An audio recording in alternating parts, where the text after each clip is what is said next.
Smart গৃহিণী হোক বা গ্রামের গৃহিণী, প্রত্যেকটা গৃহিণীর রোজকার ঘরের কাহিনী একটা।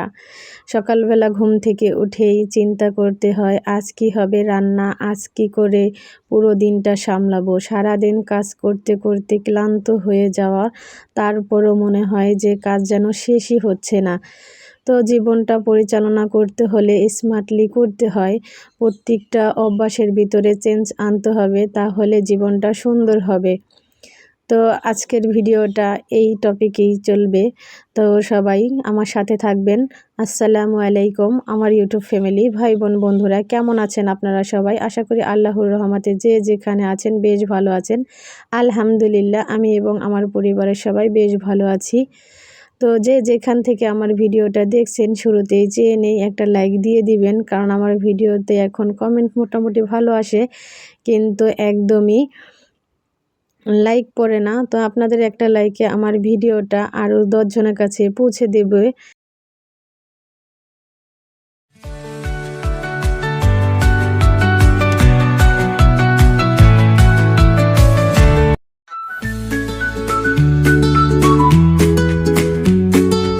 নিজেকে ভালো রাখতে হলে সর্বপ্রথম একটা জিনিস ছেড়ে দিতে হবে, সেটা হলো পারফেক্ট। কারণ সব সময় যদি পারফেক্ট করার চিন্তা করো, কখনোই তুমি ভালো থাকতে পারবে না। কারণ পারফেক্ট বলতে কিন্তু কোনো কিছুই হয় না। সব সময় যদি পারফেক্ট চিন্তা করো, তাহলে কিন্তু নিজেকে ক্লান্ত করে ফেলবে, কিন্তু পারফেক্ট জিনিসটা একদমই শেষ হবে না। কারণ আমরা গৃহিণীদের কিন্তু সব সময় পরিশ্রমের উপরেই থাকতে হয়। তারপরও দিন শেষে শুনবেন কী করো সারাদিন। আসলে এটাই কিন্তু আমাদের গৃহিণীদের কাজ। যদি বাইরে গিয়ে কোনো কাজ করতাম, তাহলে কিন্তু সেটা দেখা যেত যে আমি বাইরে কাজ করতেছি বা জব করতেছি, তাহলে টাকা ইনকাম করতেছি, তাহলে কাজটার মূল্য হতো। কারণ আমরা তো টাকা ইনকাম করি না, তো ওই জন্য আমাদের কাজের কোনো মূল্য নাই।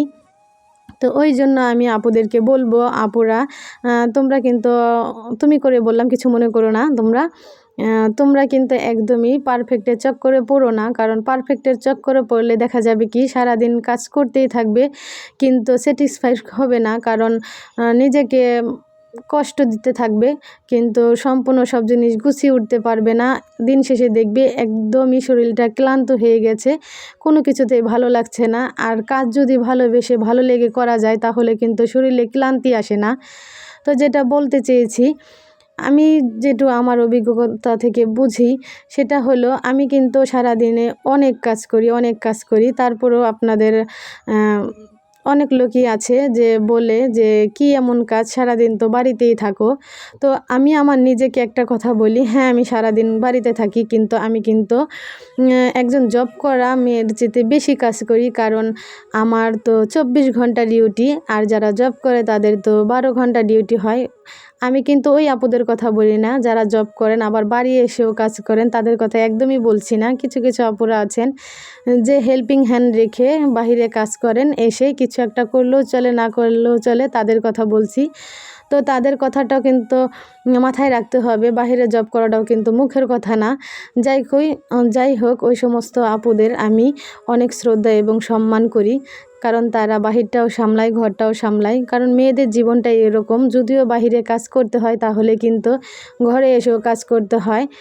তো যাই হোক, যেটা বলতেছিলাম, আমি কিন্তু সকাল ভোর 4টা বাজে উঠেছিলাম। তো রান্নাঘরটা একটু গোছানোই ছিল, কিন্তু আমি যেই থালা বাসনগুলো রাতে ধুয়ে রেখেছিলাম, ওই থালা বাসনগুলো আমি কিন্তু একদম গুছিয়ে উঠিয়ে রেখে তারপর নামাজ পড়ে চলে আসছি বাচ্চাদের টিফিন বানাতে। তো ঝটপট আমি টিফিনটা বানিয়ে দিচ্ছিলাম। তো যেই কথাটা বলছিলাম যে দেখেন, আমি কিন্তু রাতের কাজগুলো পারফেক্ট করার জন্য না, নিজেকে ভালো রাখার জন্য রাতের সব থালা বাসনগুলো ধুয়ে উপদ করে রেখে দিয়েছিলাম পানি ঝরার জন্য, যাতে আমি সকালবেলা উঠে ফ্রেশলি একটা কিচেন পাই। তো যাই হোক, ওই জন্য কিন্তু আমি অনেক সময় হয় যে আমি থালাবাড়ি রেখে ঘুমিয়ে যাই, যখন আমার ভালো লাগে না, মন টানে না।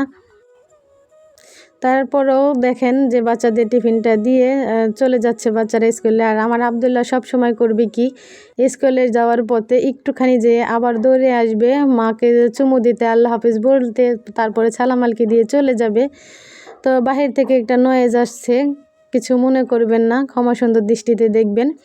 তো যাই হোক, আপুদের যে কথাটা বলতে চেয়েছিলাম, আমার কথা যদি খারাপ লাগে সবাই কিন্তু আমাকে ক্ষমা করে দিবেন, কারণ আমি কিন্তু কোনো মোটিভেশনাল স্পিকার না। আমার জীবনের অভিজ্ঞতা থেকে বলছি, আমি সব সময় চাইতাম বা বুঝতে চাইতাম যে লোকে কি বলবে, লোকে কি বলবে, এটা এভাবে করেছি, ওটা ওইভাবে করেছি, আমার এখন ভালো লাগছে না, আমি বসে থাকবো একটু কাজ রেখে, মানুষ এসে কী বলবে, আমি ওই কাজটা শেষ করার সব সময় চিন্তা করতাম। কিন্তু আসলে সব কাজ কি কখনো সম্ভব শেষ করা? একজন গৃহিণীর সব কাজ শেষ করা কখনোই সম্ভব হয় না, কিছু না কিছু কাজ থেকেই যায়। তো ওই জন্য বলতেছি আমি যে সব সময় ওই চিন্তা করতে নেই যে এটা এভাবে রাখলে লোকে কী বলবে, ওটা এভাবে রাখলে লোকে কী বলবে। লোকের কথা চিন্তা বাদ দিয়ে নিজের কথা চিন্তা করা ভালো। যখন যেটা তখন সেটাই করতে হবে। কিন্তু আমি মনে করি আপুরা খুব সুন্দর করে সব কাজ করে গুছিয়ে রাখে। আমি মনে করি ওই কাজগুলা ভালো, কিন্তু সবচেয়ে ভালো হলো রিয়েলিটি। কারণ সব সময় অতটা সুন্দর রাখতে গিয়ে নিজেকে কষ্ট দেওয়াটা আমি ভালো মনে করি না। তো যাই হোক, পরিষ্কার পরিচ্ছন্নই মানে রঙ্গ। তো সবাই কিন্তু এই কাজগুলো করতে যেয়ে একদমও ভুলে যাবেন না, কারণ এটা আমি নছিহত দিচ্ছি না, আমার বলার দায়িত্ব বা কর্তব্য মনে করি তাই বলছি। এই কাজগুলোর মধ্যে কিন্তু পারফেকশন বাদ দিয়ে বা আমার কাজগুলো করতে হবে ভালো লাগা থেকে, কাজগুলো করে সর্বপ্রথম সবচেয়ে বড় যেই কাজটা আমি মনে করি ওটা করা উচিত, সেটা হলো আল্লাহর ইবাদত। কারণ আমি জানি না, হয়তোবা আমি কিন্তু ওরকম পারফেক্টলি সব কিছু করতে যেয়ে একদমই আল্লাহর ইবাদতটা করতে পারি না। তাই আমি নিজে ওই কাজগুলো পারফেকশন ছেড়ে আমি সর্বপ্রথম আল্লাহকে ডেকে আমি যতটুকু পারি পরিষ্কার পরিচ্ছন্ন রাখার চেষ্টা করি, আলহামদুলিল্লাহ। তো আলহামদুলিল্লাহ আমি কিন্তু পারি, যেটুকুই পারি। কে কখন কি বলবে ওটা আমার আসে যায় না, আর আমি বুঝতেও চাই না। ওই জন্য বলবো আপুদের, আপু সুন্দর করে সাজিয়ে গুছিয়ে মানুষের সামনে উপস্থাপনা করার চাইতে তুমি আল্লাহর কাছে উপস্থাপনা করো, যাতে আল্লাহ তোমাকে ভালোবাসে। তো একটু ভিডিওর কথা বলে নেই, সেটা হলো এই দেখেন আমার ড্রেসিং টেবিলটা কী হয়েছে, মনে হয় সাইড থেকে কিছু খেয়ে ফেলেছে, গ্লাসটা হঠাৎ করে পড়ে ভেঙে যায়, কি একটা জিনিস। আর এই গ্লাসটা ভেঙেছে চাঁদ রাতে। তো যাই হোক, ওই জন্য আমি কিন্তু একদমই দেখাইনি। আর ঈদের 3 দিন পরে দেখেন আমার ফ্রিজটাও নষ্ট হয়ে গেছে। তো এই ভিডিও ক্লিপগুলো আমার রাখা ছিল। তো ঈদের আগে কিন্তু আমি খুব সুন্দর করে ঘরটাকে গুছিয়ে শুট একটা এই জায়গায় রেখে খুব সুন্দর করে সাজিয়েছিলাম, কিন্তু দেখা যাইতেছে এই জায়গায় শুট একটা রাখার কারণে আমার বাচ্চারা একদমই জুতা রাখতে এখানে আসে না। তো আমার খুব খারাপ লাগে। তো দেখেন আমি অনেক কিন্তু হুড়াহুড়ি করছিলাম এটা বের করার জন্য, কারণ একদমই বের করতে পারছিলাম না, কারণ আমি তো এটা রাখার সময় একটু জোর করে রেখেছিলাম, ঢুকতে চাইছিল না।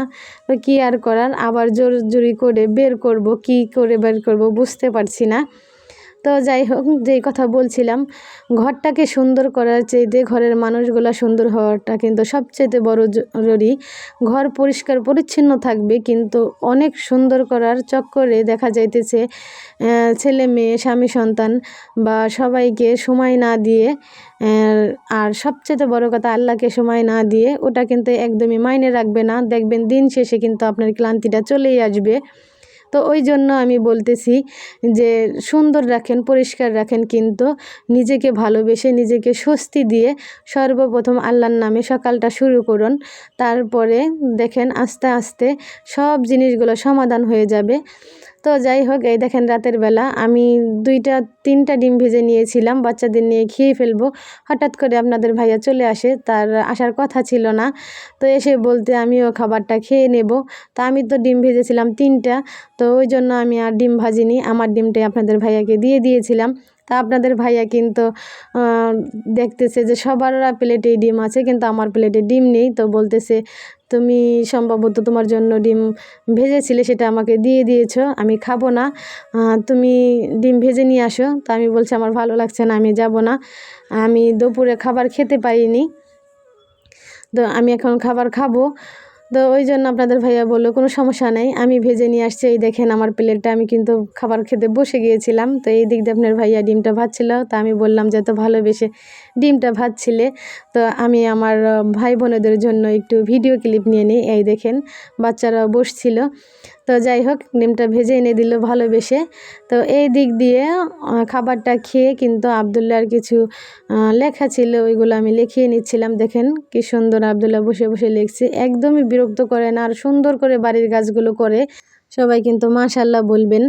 তো এবার আমি ভিডিওর এখান থেকে বিদায় নিয়ে নেব। আমার কথা আর কাজে যদি কোনো ভুল হয়ে থাকে সবাই ক্ষমা সুন্দর দৃষ্টিতে দেখবেন। সবাই ভালো থাকবেন, সুস্থ থাকবেন। যারা এখন একটা লাইক দেন নাই প্লিজ লাইকটা দিয়ে দিবেন। আসসালামু আলাইকুম ওয়া রাহমাতুল্লাহি ওয়া বারাকাতুহু।